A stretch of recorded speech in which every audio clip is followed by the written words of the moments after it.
Hello everyone! Magandang tanghali. Today is Monday. Ayan. Si Wailaw po is magluluto ulit ng aming pananghalian. Ayan. I-share ko lang po sa inyo ang aking menu ngayong tanghalian. Meron akong kuchay. Ewan ko kung anong tawag sa English niyan. Basta yan, tignan nyo. Sa nakakaalam po, comment down below. Kuchay ang tawag po dyan.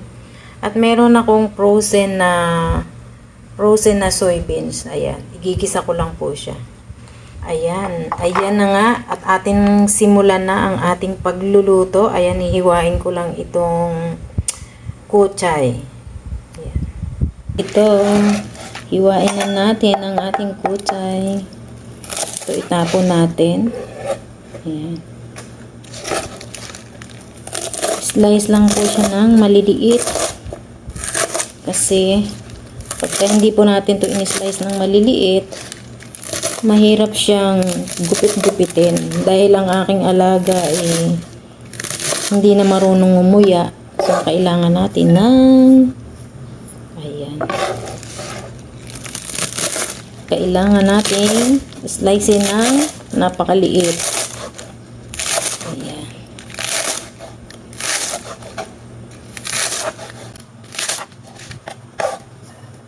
Dami nito. Sa totoo lang po, napakadami niyan, pero mamaya pag naluto po, konti lang.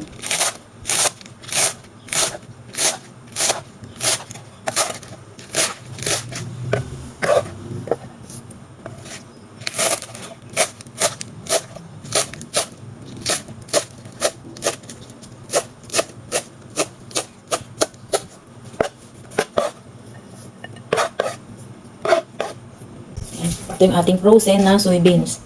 Mag-slice lang tayo ng konti. Pang sahog lang talaga dito sa ating kuchay. Ayan.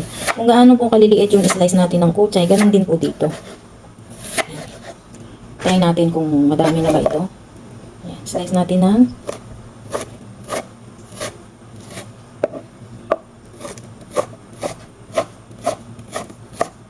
ayan. Alam niyo po, itong soybeans, masarap. Para rin siyang, pork, pag niluto mo siya, ginisa, igigisa sa gulay. Napakabango, masarap. Ang lasa po nito, manamis-namis na maalat. Manamis-namis na medyo maalat pala.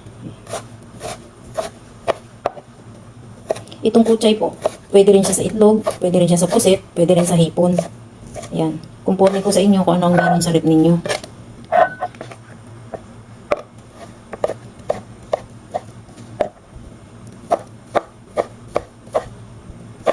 Ayan. Diba? Okay na yan. Madami na. So, ito, babalik ulit natin sa rep. Ayan na nga. Mainit na yung ating kawali. Igigisa na natin yung ating kuchay. Ayan. Gumamit po ako ng, ito po ay taba ng manok. Ayan. Mas masarap po daw kung ito ang gagamitin. Pero sa atin, sa Pilipinas, ayaw natin ng mga ganyan, diba? Dahil ang gusto lang natin ay mantika. Nga natin apoy, masyadong malakas. Natin yung ating garlic. Oh my God. Sinitilamsik. Nakakatakot. Ito yung ayaw ko pag nagluluto. Yung mantika. Oh my God. Ayan.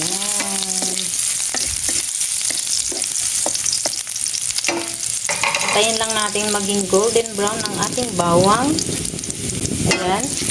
Golden brown na ang ating bawang at mabango na talaga. Napakabango na. Hulog natin itong soybeans. Ayan. Frozen na soybeans yan. Diba? Ayan ba? Pasensya na ha. Kasi napakahirap gumawa ng video. Magsaka lang. Ayan.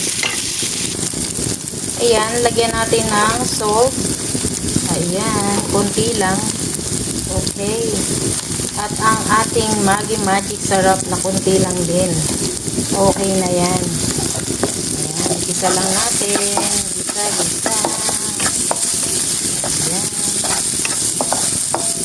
Ayan, at okay na. Ihulog na natin ang ating kuchay. Huwag tayong maglalagay ng tubig. Mas masarap po yan pag walang tubig. Ganyan lang siya.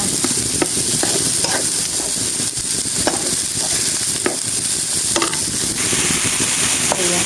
Igisa lang po natin ng igisa. Maya-maya po ay luto na rin.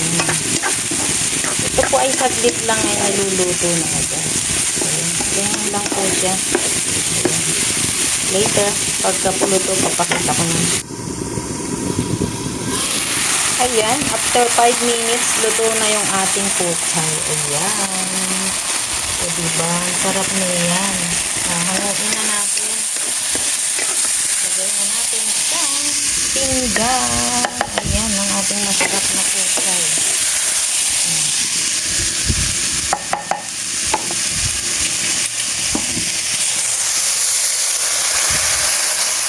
O, diba?